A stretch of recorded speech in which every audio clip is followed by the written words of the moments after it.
Kita lanjutkan pembahasan soal-soal tryout P3K atau PPPK untuk guru bahasa Inggris ya, soal bahasa Inggris number 13.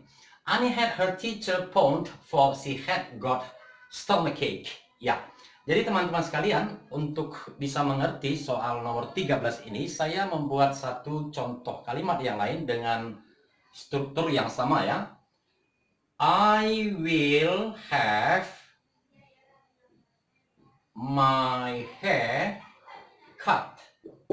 Ya, ketika teman-teman berencana untuk pergi ke tukang pangkas ya, untuk laki-laki ke tukang pangkas untuk memangkas rambut. Jadi teman-teman bisa bilang I will have my hair cut. Ya, jadi ini adalah bentuk pasif ya, pasif kosatif. Oke, jadi jika kita ingin membuat bentuk aktif ya dari kalimat ini menjadi I will have someone ya cut my hair. Ya. Jadi di sini artinya orang lain yang akan memotong rambutku ya. Jadi di sini kebetulan verb 1 dan verb 3-nya sama ya. Jadi demikian juga dengan ini. Maka di sini artinya Ani ya menyuruh orang lain walaupun tidak dituliskan di sini by someone else, tetapi di sini adalah maksudnya orang lain yang akan menelepon gurunya. Oke. Jadi kata have atau had di sini tergantung tensesnya itu sama artinya dengan menyuruh atau meminta ya. Itulah causative verbs.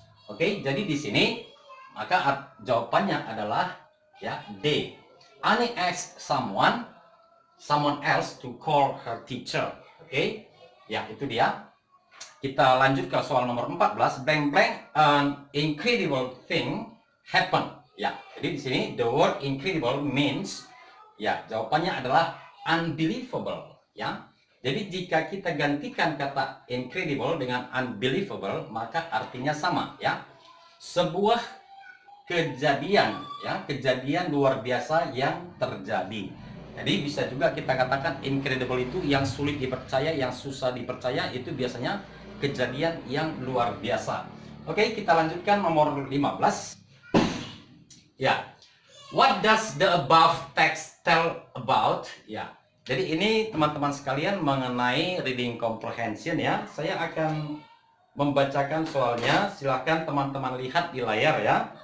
Oke, jadi jika kita artikan what does the above tell text ya, what does the above text tell about? Oke, jadi teks di atas bercerita tentang apa. Jadi ini sama saja dengan menanyakan topik teman-teman ya. Jika topik yang ditanyakan itu sama artinya dengan keseluruhan cerita itu dia menceritakan mengenai apa? Apa inti dari cerita atau teks tersebut. Oke, jadi kita lihat di sini pilihan A ya. Kita lihat pilihan A sambil teman-teman baca teksnya. Pilihan A di sini the history of Kediri. Oke, jadi jika kita katakan history itu adalah sejarah, tentu ada mengenai tahun penemuan, mengenai sejarah awal berdirinya kota tersebut dan lain-lain. Oke, bagaimana dengan pilihan B? Mengapa salah? The famous products of Kediri. Ya, jika jawabannya B, maka di paragraf pertama dan kedua, ya, kedua paragraf itu akan tetap menceritakan mengenai produk-produk yang terkenal dari Kediri. Sementara di sini teman-teman perhatikan di paragraf pertama, ya, di situ tidak ada diceritakan atau dituliskan mengenai produk, ya. Tetapi di sini ada diceritakan mengenai Kediri is a name of a town, ya, dan lain sebagainya. Oke. Pilihan C kita lewati dulu. Bagaimana dengan pilihan D mengenai the people? Oke. Jadi di sini juga tidak ada di masing-masing paragraf yang menceritakan secara spesifik mengenai the people. Oleh karena itu adalah jawabannya C, the description of Kediri, ya. Menjadi description itu bisa kita katakan gambaran mengenai Kediri. Jadi di sini kita perhatikan paragraf pertama dan kedua paragraf tersebut menceritakan mengenai apa yang ada di Kediri atau gambaran dari kota Kediri. Itu dia ya.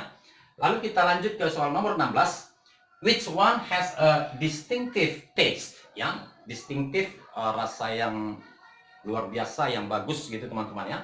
Oke, kita perhatikan di sini pilihan jawabannya. Lalu kita masuk ke teks ya. Oke, silakan diperhatikan di paragraf pertama atau kedua mengenai distinctive taste ya. Ada di paragraf kedua, diawali dari kalimat pertama.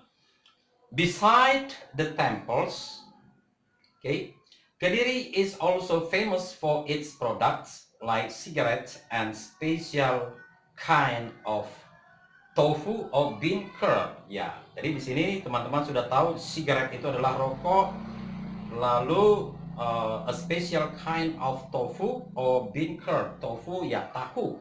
Lalu kita lihat di sini, this highly nutrition food is delicacy of Kediri and has a distinctive taste. Ya. Jadi kita perhatikan kalimat kedua ini, this highly ya. This highly nutrition food. Ya, ini refers kemana ini this highly nutrition food? Tentu kita reverse lagi ke kalimat sebelumnya. Di situ ada tadi cigarette and tofu or bean curd. Tentu yang berhubungan dengan highly nutrition food adalah tofu atau bean curd.